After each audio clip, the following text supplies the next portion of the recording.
Welcome to Beauty and the Gi, the podcast about jiu-jitsu and so much more. I'm Jen Eads, a blue belt full of curiosity and questions. So many questions, even 5 years later. And I'm AJ Klingerman, a Brazilian Jiu-Jitsu black belt, still obsessed with Jiu-Jitsu. Although that wasn't my original introduction. No, what was your original introduction? I'm trying to think. When I first started, I think I was introducing myself as a world champion because I had won worlds at that point, no-gi worlds. And you were a purple belt. Yeah. And I remember like when I stopped announcing it, people were like, why'd you stop announcing it? I'm like, well, it's over. It's like I did it. We've moved on. I don't know. It felt weird. Like I can't announce it for the rest of my life. I'm a black belt now. I'm a purple belt world champion. No, I'm not taking anything away from that. Right. Like, right. Fantastic. But it just didn't feel right to like keep, introducing myself that way, I guess. I get that. Yeah. I mean, I finally had to stop saying Jen Eads white belt. Exactly. That was nice. Well, you did have to stop, but you didn't always stop. Yeah, well, that's true. It's stuck in there sometimes. Yeah, there are days it still feels that way. That's true. So we reached a milestone, which is what we're going to talk about in this episode, is milestones and how we get there. We finally hit after 5. So it's the 5-year anniversary this month of when we launched the podcast. Yeah. And we hit 100,000 downloads, which for a lot of podcasts, that might not be a lot, but I feel like we have a very targeted, small niche audience. Absolutely. And I am celebrating that. Yes. And I think even more so than the downloads are great because it's something to measure against. But what I really love is all the friends that I've made now because of this podcast and all of the people that I know in different places because of this podcast. Yeah. All the rounds I get to do at camp because of this podcast. That's right. Yeah. And I mean, like people that come to Costa Rica or come to our, women's camp or our white belt camps. And oftentimes I'm like, how did you hear about this camp? And they're like, well, I listened to the podcast. So amazing. I feel like we should also give a shout out to thank Chewy because several people listen to my podcast with him. That's from, more than 5 years ago, I think. I don't know. It's from a long time ago. And that podcast leads people to Beauty and the Gi. So thanks, Chewy.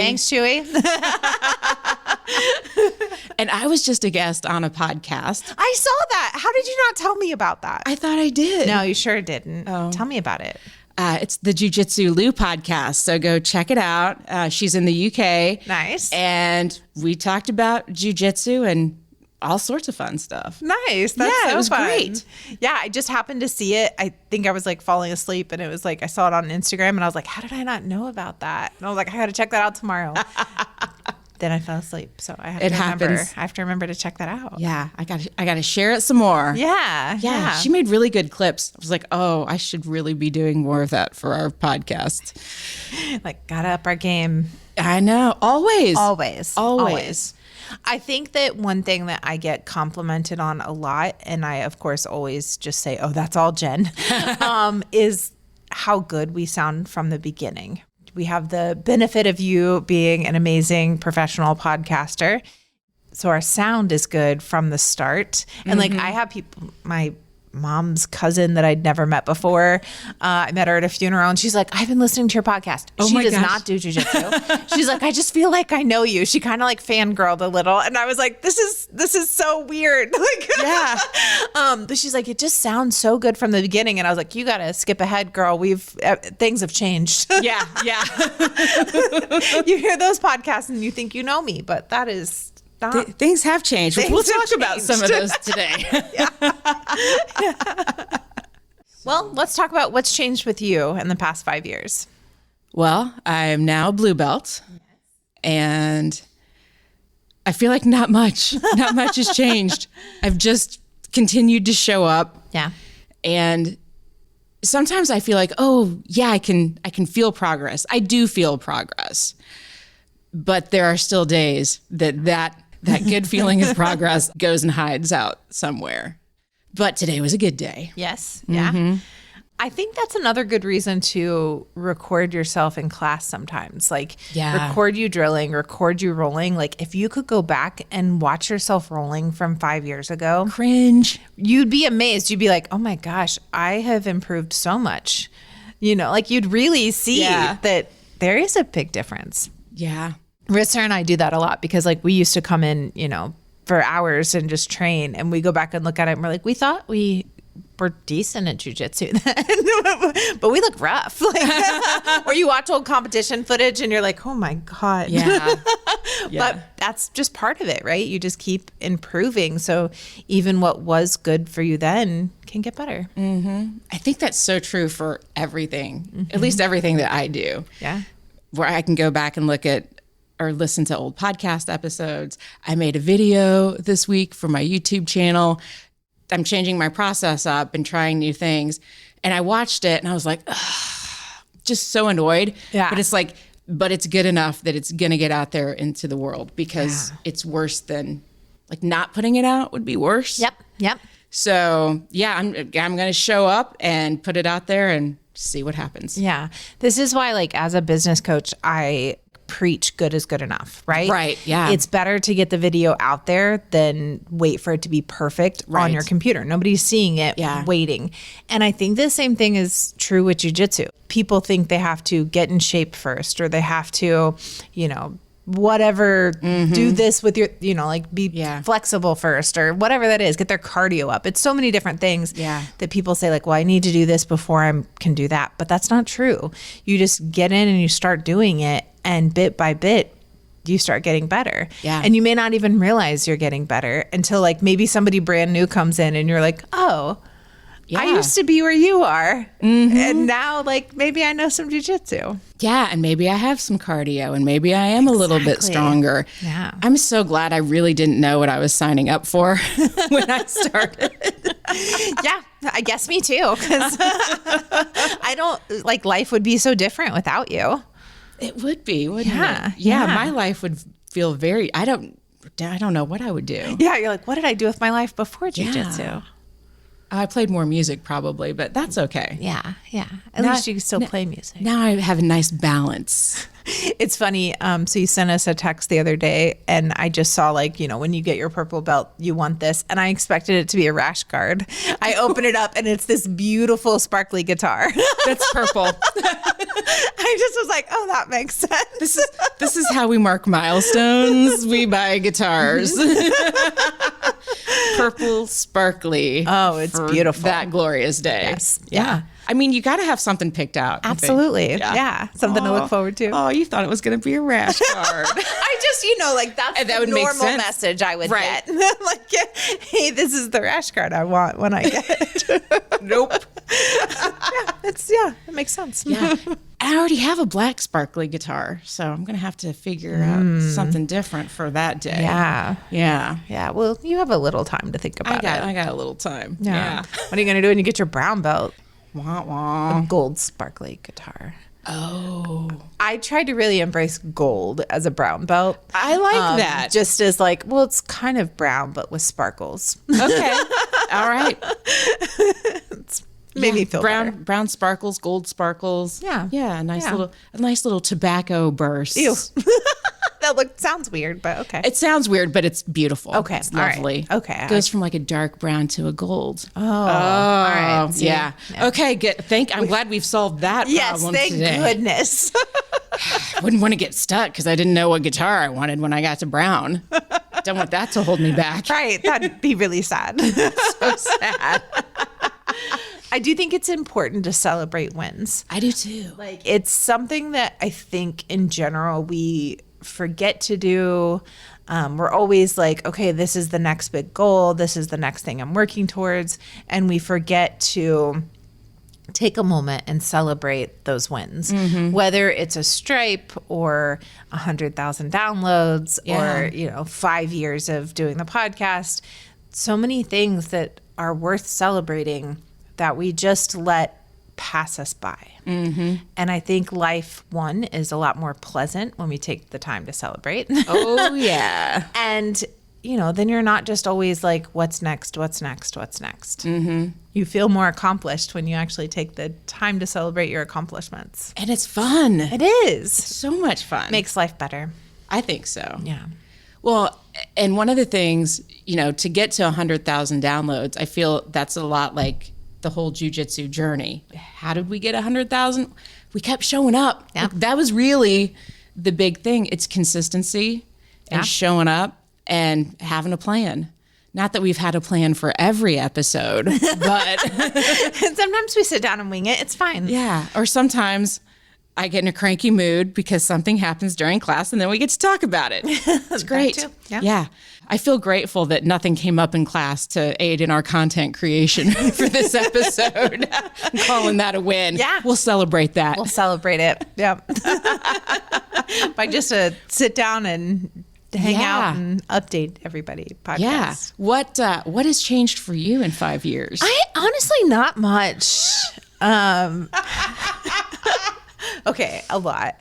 I guess if you listen to the beginning episodes, you know that I was in another marriage to a man. I came out as a lesbian, married a woman. That was not what I had in the 5-year plan. No, I think you were one of the most shocked. I was like, wait a minute, what? Jen has no gaydar. No. Some people were like, yep, I could see that. Mm-hmm. I was like, what? Jen was like, no way.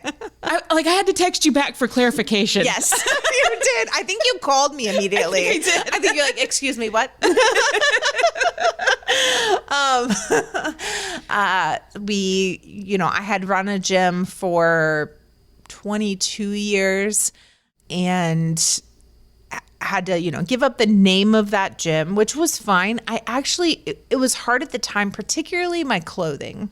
Oh, yeah. Like a weird thing you don't think about, but like everything I owned had the name of that gym on it. It was a huge part of my identity because I owned that business for really my whole adult life. Yeah. But opening Role Model as a gym, as an academy it was hard, but it's been so good. I think we needed a rebrand. Mm-hmm. I think we're very different than the old gym. Mm-hmm. And so it just feels really good to have completely fresh start with that. Yeah. I wish I could have had a fresh start with the color scheme. Mm-hmm. I know that's silly, but I would like the gym to be different colors. But it's a lot of money and work to replace all the mats and everything. Yeah. I am in the process of replacing gloves and that kind of stuff. But so I guess that's the biggest stuff. I've been through a couple of moves in that time. And 5 years out from all of that, what's your favorite? What's the best thing that's happened? Well, Risser, How did I know you were going to say that? Yes, absolutely. I'm just, now don't get me wrong. It's a lot of therapy. I've done a lot of therapy in the last 5 years, you know, but I just am so much happier. I'm lighter. I look at old pictures of myself and how your smile doesn't reach your eyes. Mm-hmm. You're like, that's not a real smile. Yeah. That's, I just look back at some of the pictures of me and I'm like, I look rough. That's the best I can describe it as that girl is not okay. Yeah. So I think that that's a big thing is I'm just so much healthier and happier. I like that. Yeah, me too. It's worked out well for me. Other than now you have to drive further to train. Yeah, but I've even found that that's okay because it gives me time to catch up on my podcast listening or music listening or whatever. And it makes me really intentional about planning my day. Mm-hmm. And the fact that we do have 6 a.m. class, that's not something I ever would have seen myself doing 5 years ago. Honestly, same. Weirdly, during the pandemic, I got up earlier than the rest of my entire life because I was lifting at 6 a.m. every day. And I think part of that was just depression. It was all right, let's get up and go. Let's, Yeah. But I never saw myself. I'm not a morning person. No. And teaching at 6 a.m. is a time. But, here we are 4 months in. I'm still doing it. I love it. Yeah, I actually really like it too. And I think Nick is a big help in that. Yes. So Nick's a new student that we had that is only here for 6 a.m. And like, you know, because the rest of the people in 6 a.m. could potentially do other classes. Yeah. But just having him in and, you know, it just really brightens it up. I think so. Having you skip in. Jen is so cheery at weird. 6 a.m. I've nicknamed that class the Cheerios. What better thing could I be doing at 6 a.m.? I mean, I know I could be sleeping. Right. But other than sleeping. that, jujitsu is my fun thing to do at 6 a.m. Yeah, it's a good way to get the day started. I think so. On the other days, it's like journal, meditate, that kind of stuff. Yeah. But yeah, just to come in here and now that doesn't mean I don't go home and take a nap sometimes after class. I get a little 30-minute. Yeah. Honestly, same. Some days I leave here after 6 a.m. class, go home, take like a 30-minute nap and come back and teach 9 a.m. class. Sometimes it's just what you need.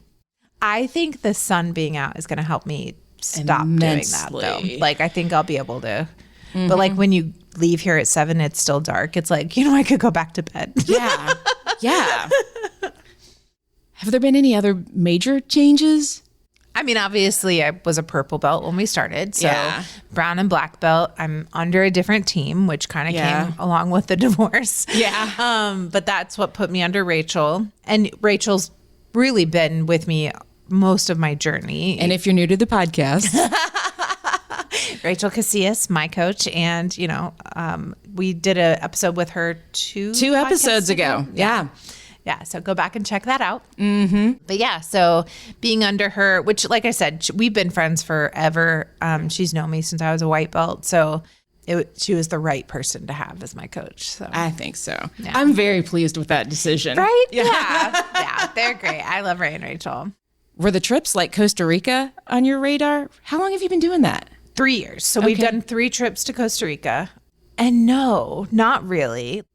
I mean, when we first started camp or started the podcast, we were still running the like 50-person camp, right? Right. Like, yeah. When we first started it, that's the year it blew up and we had the first big camp. So the camps have really come a long way in those 5 years. Yeah. So we went from, you know, our gym to a high school gymnasium to a not very nice convention hotel to a really nice convention hotel. It's so nice. So nice. I can't wait for camp this year. I know. I'm very excited. Yeah. I'm really excited. I booked all of our rooms yesterday and then posted that there were only 13 rooms left. And somebody was like, there are no rooms left. So we're waiting now for them to approve us for more rooms.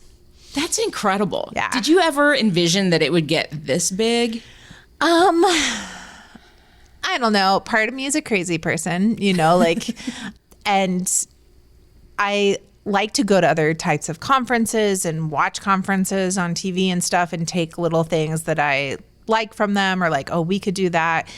I'm glad we don't do that. You know, like those kinds of things. I'm always taking notes and trying to improve. Yeah. So I think I knew that we'd have a big, like once we did the first big camp, I was like, oh, we're going to blow this up. We can reach so many people.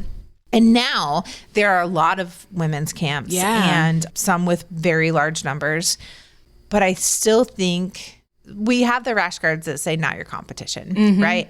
And I feel the same way about the camps. Like I just don't feel like it's the same. I know that people have to decide, like, do I spend my money here? Do I spend it at this camp? Like, I recognize that. So in that way, it's, I guess, a competition, not competition. You know what I mean? Like, it's a choice. It's a choice. Yeah. But I still think our camps are very different from a lot of others. And I go to as many as I can. And I just think the one thing that we do best is bond. I really think overall, Role Model Camp is about so much more than jujitsu. Yeah. You're going to do a lot of jujitsu.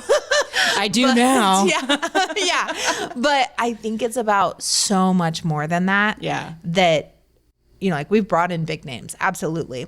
But typically it'll be like 2 people that are like, oh, I came because this person is there.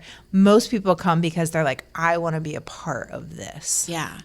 How much do you think is people returning versus new people? I mean, it ends up being, almost half and half. Yeah. But some of those returns might not have been there last year, but Right. they, our friend Chelsea Kim, I think she was at camp last year, but before that hadn't been since it was like at the gym, I think. Oh gosh. Yeah. So, there's people that like went from like, oh, I haven't been since you were this small gym or, small camp in your gym. And now like, this is amazing. Yeah. I love that there's other camps popping up around the country because not everybody can get here, or it doesn't work out either, geographically or for a time schedule. Yeah. And it's nice that there are other options. Yeah. Yeah. The geographic thing, it always kind of makes me laugh a little bit. Like I know that it's not always an option, but people will say, "Oh, I can't make it. I'm in Texas," and I'm like, "We have a dozen women that come from Texas." Right. Or I can understand that like maybe that's too much for you. I get that, but we live in a time that usually you can catch a flight. Like that's, if that's in your budget, that's something. And we try really hard to keep camp fairly inexpensive. Yeah. Camp is not a moneymaker for us. Right. Like we really sit down and try to budget everything out. Like when we look at workshops and all the instructors and everything, we're trying to figure out like how can we pay for this. Because like the venue alone is a lot. A lot. And like maybe as like a business person, people would shun me or whatever for not making a lot of money at this, not upselling everyone for everything. But for us, like it's kind of a passion project. Like we do this out of the love for the community. And so we try to keep the price as low as we can that we can like cover our costs. I think there's a lot to be said for getting that kind of reward out of it. I mean, that's how I feel about this podcast. Yeah, exactly. If you haven't noticed, we don't really have sponsors. And that's been intentional. I don't want to be beholden to a sponsor because I want this to remain fun for me. Yeah. Even on the days where I'm like, oh God, I don't want to record a podcast because I just want to get in my Jeep and cry all the way home. Yeah. I mean, it's happened. It's happened. But for the most part, I love doing this because I love all the people that I've met. Exactly. Yeah. Getting the messages, or I love when somebody like asks for a podcast, like, what are you guys listening to? And like lots of people are tagging Beauty and the Gi. I love that. Makes my heart happy. It does. It does. And the fact that I'm noticing that we're getting more downloads from around the world. Yeah. I mean, that's not anything I ever really thought about 5 years ago. Right. When we started this. That you would truly be international superstar. I feel like I'm still growing into that. But, goals. Yeah. Well, I mean, we are celebrating you as the international superstar. You can, work on your comfort level for that. Okay. All right. It's like anything else. It's like when you get a new belt or something and you're like, oh, I'm not ready for this, but that's who you are. Yeah. Okay. I will own that. And I'm going to put this out there again. If you're coming to camp this year, come find me so we can roll so that I don't actually have to walk up and ask anyone to roll. Believe it or not, Jen is a bit of an introvert. I don't know how I find the energy for this. I think it's helpful that it's just the two of us, right? Like, obviously we're talking to everyone, but it's helpful to just sit across from each other and have a conversation. Yeah. When you talk, it doesn't seem like you're an introvert, but in I've real hidden life, it well. That's right. Then I go home and crash. I really do after camp. I need that recharge a lot. Yeah, if I could offer advice, it would be coming on Thursday because we do the unofficial kickoff, and all of the instructors at our gym Thursday night are camp instructors. And then you're here in time for the workshops on Friday. And then if you can, take Monday off work. If you can take Monday off work, do so because you're going to want to crash a little. Yeah. Yeah. We usually take morning class off. Like we shut the gym down for the morning. And then we do still run night class because everybody's so amped. Right. They're like, I want to be doing jiu-jitsu with everybody immediately. Yeah. So, Yeah. I love that. I do too. It's been a good 5 years. It has been a good 5 years. Yeah. I mean, some surprises along the way. A lot of surprises. Yeah. But yeah, I like this look back in this little reflection time. And I think we need to do more of that in life when we celebrate. And even if you don't feel like you've got something momentous to celebrate, look back and be like, wow. So I know you aren't huge on setting goals, but any thoughts of what the next 5 years look like? Keep showing up and leveling up. That's the plan. Yeah. And see what other doors open and what happens and roll with it. Yeah. Good. That's my plan. That's your plan. That's my plan, man. I mean, not that I'm not motivated and... You are motivated. You just don't like setting goals unless I trick you into it. Yeah. Sneaky coach. What can I say? It works. It works. You got to find that coach that knows how to motivate you. Yes. There's a lot to be said for that. Because if I didn't have a great coach, I wouldn't still be sitting here. I sure wouldn't have a podcast about jujitsu. Well, and I probably wouldn't even be doing jujitsu. I'm very grateful for this. Yeah, me too.